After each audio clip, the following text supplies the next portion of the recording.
Hey there guys, and welcome back to Pokemon Rui. In the last part, we beat Sydney, Phoebe, and Glacia of the Elite Four without any problems. And now it's time for the fourth member, Drake, the Dragon Master.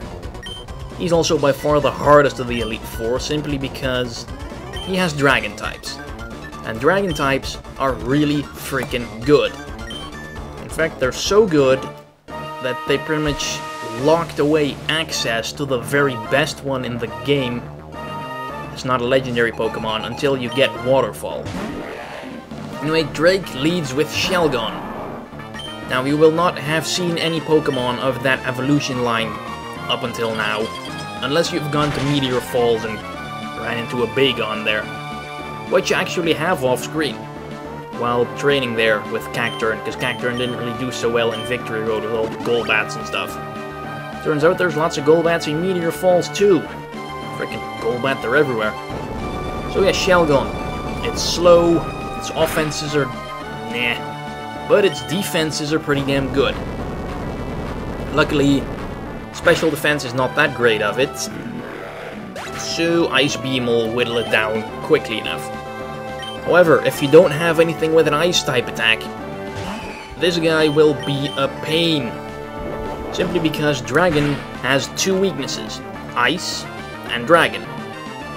Now you can see why using Dragon Pokemon here, if you even have one, is not the smartest move you can make, because you're going to be super effective against them, but they're also going to be super effective against you. However, that's like the only thing Dragon is super effective against, Dragon. It is still considered one of the best types in the game simply because there's nothing that resists it apart from Steel. And most Dragon Pokemon just have such great stats that they can smash through anything in their path. Anyway, Altaria's gone. Up next, Flygon, the final form of Trapinch, ground and Dragon type, 4 times weak to Ice, and gonna die in one hit because its defenses are pretty crappy. Unlike Altaria, the Altaria only survived an Ice Beam because Altaria has good defenses and it was a little bit higher than Swampert was level-wise. Anyway, he has another Flygon. Yes, even with Drake, they had to go kind of a little lame way with his team. 2 Flygons and basically Shelgon and Shelgon's evolved form. And then he also has an Altaria.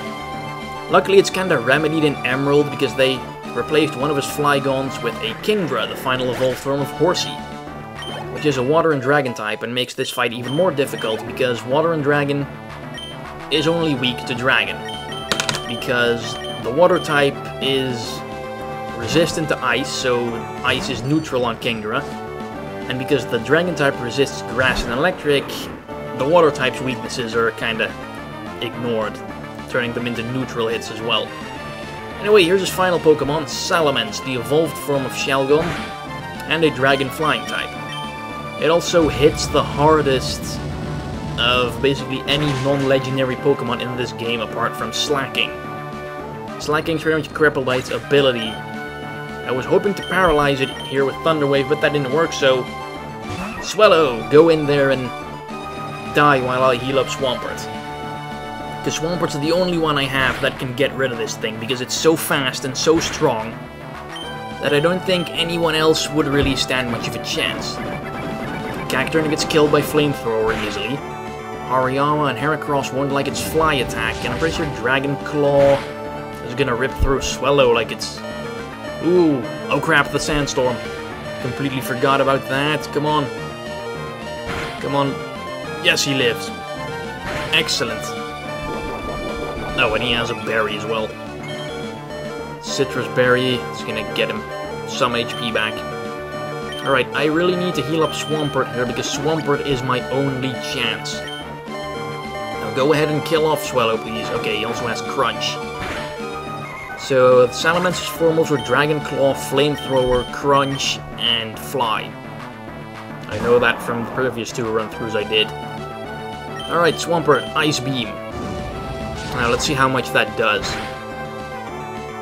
Oh, I didn't even need to heal up. He could have taken plenty of those without having to be healed first.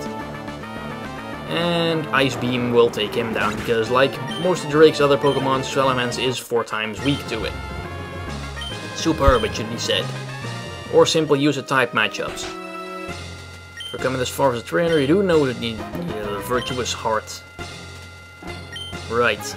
They touch the good hearts of trainers and go strong. Go onward, the champion is waiting.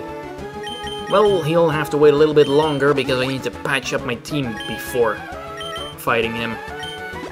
I mean, I actually did, like, run into important battles without actually healing up first sometimes. I remember when I was playing through Pearl, I think it was, or Platinum, either one. I just beat the 3rd gym, and then there's like this Team Galactic thing going on that they have you go and check out. But pretty much all I had left after fighting the gym was my starter Pokemon at very low health. And I just rushed there to the battle thingy without forgetting, or without remembering that I needed to heal my team first. So I went into that battle, and it's a double battle with some AI partner, which kind of has rubbish AI, and I got my ass handed to me, basically. Anyway, if my memory serves me correctly, this first Pokemon is going to be easily dealt with by Magneton. And who is the champion? It's Steven, of course. Didn't see that coming, huh? I mean, why else did we keep running into him and he kept lecturing us about crap I don't remember? Because he's the freaking champion. You pretty much run into the champion in every Pokemon game. Like, you run into Lance in Gold and Silver, you run into Steven and Wallace in Emerald, and you run into Cynthia, Diamond and Pearl, and Alder in Black and White, and his first Pokemon is Skarmory. My memory serves me correctly again. Skarmory does not take electric moves well. But whatever you do not use physical attacks on Skarmory, because it will take those any day. And Screech, really? Why would I want Screech at this point in the game? I don't. Up next is Aggron, the evolved form of Lairon, Rock Steel type, bulky as hell on the physical side, and yet I'm bringing in Heracross because I've got balls. Now, Brick Break, it's 4 times weak to fighting and ground, so there's plenty to go with here. It also doesn't like water moves. Oh, Thunder.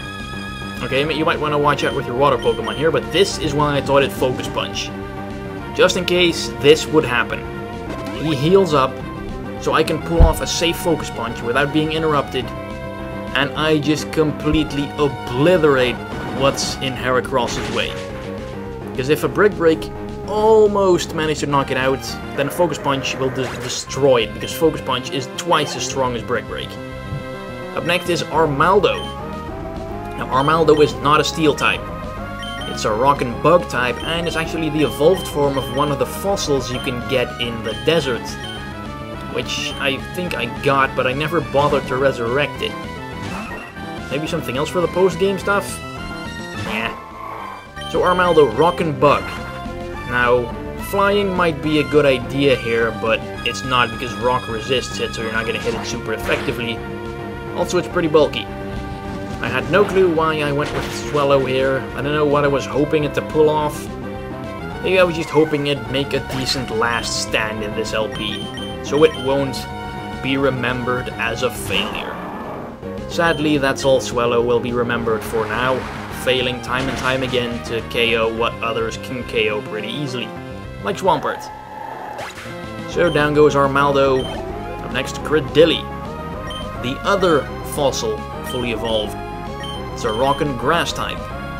Now, Rock pretty much makes it neutral to fire and flying, but it's still weak to ice, and because it's a Rock type, it's also weak to fighting. And fighting's a pretty good choice for me here because I have plenty of fighting moves on my team. And then go for Sludge Bomb. Why not a grass move? I mean, I know Hariyama resists Rock, but holy crap, it's a critical hit. Yeah, I'm gonna be faster and kill it, so no problem. Alright, down goes Credilli. It's already 4 Pokemon down and he only has 2 left. However, his strongest is coming out right now. And this one may pull you completely by surprise, because you will have never seen anything from this Pokemon's evolution line. It's Metagross, a Steel and Psychic type. Its attack stat is on par with Salamence. Oh, critical hit. So close. See, that's why I thought Hariyama Earthquake. Maybe. Maybe that was what I was considering all those episodes ago. But then you figure out, oh crap, it's a psychic type. And it knows psychic, so it's gonna rip any fighting type I send out against it to shreds. Luckily, I still have Swampert, who's bulky enough to take pretty much anything this thing can throw at it. So it knows Meteor Mash, Psychic, Earthquake, and I'm pretty sure its fourth move is Hyper Beam. So you really shouldn't mess around with Metagross, because it will kill you. And if you want to know how to get one of your own, well, we'll go into that in the bonus episodes. Final Pokemon is Claydol, ground and psychic type, evolved form of Baltoy, and the perfect test subject for Heracross and his brand new move, Mega Horn. The only bug type move that it learns, but it's also the strongest one there is. And it just kills Claydol in one shot. So, yay, we are the champions. Not again, but for the first time. Sweet. Alright, give me all your money, Steven.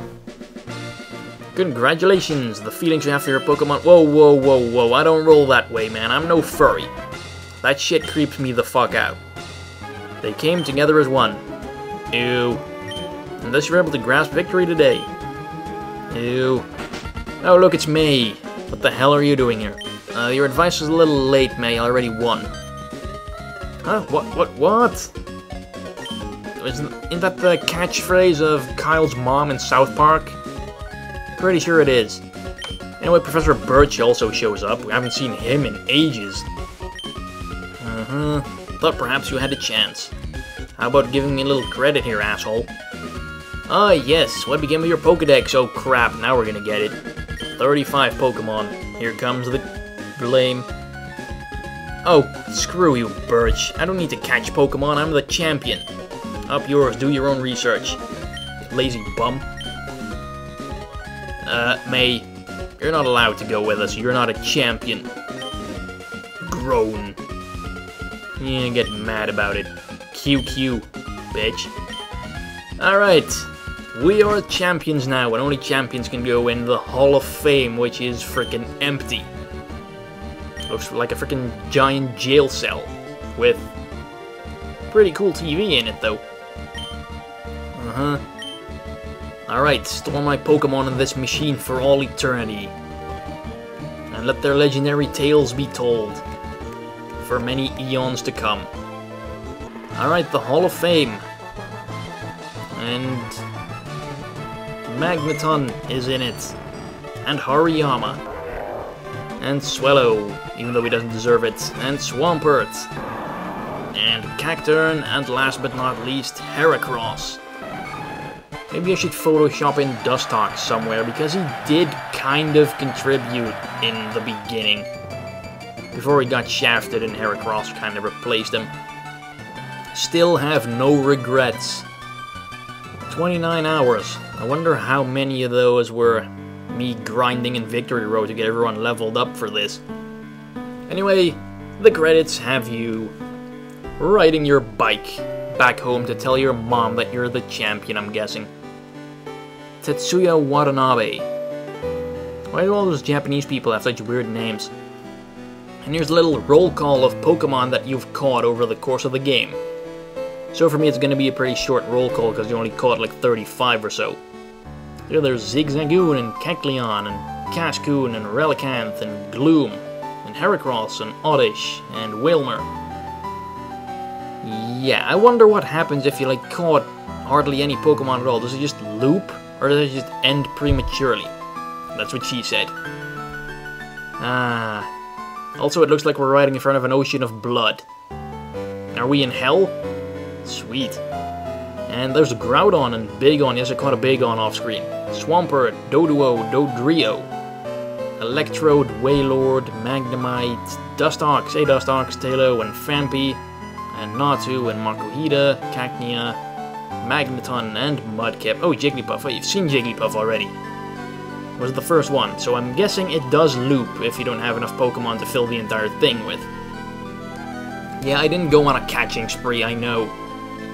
I mean, what did I catch? other than the Pokemon I use. I only caught like really rare ones that I ran into by chance, like Skarmory and Chimecho and Relicanth. And I actually caught the Bagon when I was training in Meteor Falls. I was intending to replace Swellow with it. Just level it up until it evolves into Salamence and teach it Fly, because going through a Pokemon game without Fly is hell. So much backtracking that Fly helps you avoid. Anyway, hey, there's May. We're gonna catch up to her. Then we're gonna ram her off her bike. And Groudon again. So, yeah, Pokemon Ruby is over. There will be some episodes dedicated to the post-game stuff, but they'll be uploaded on Sundays whenever I feel like it. So, yeah, you guys will just have to wait for those.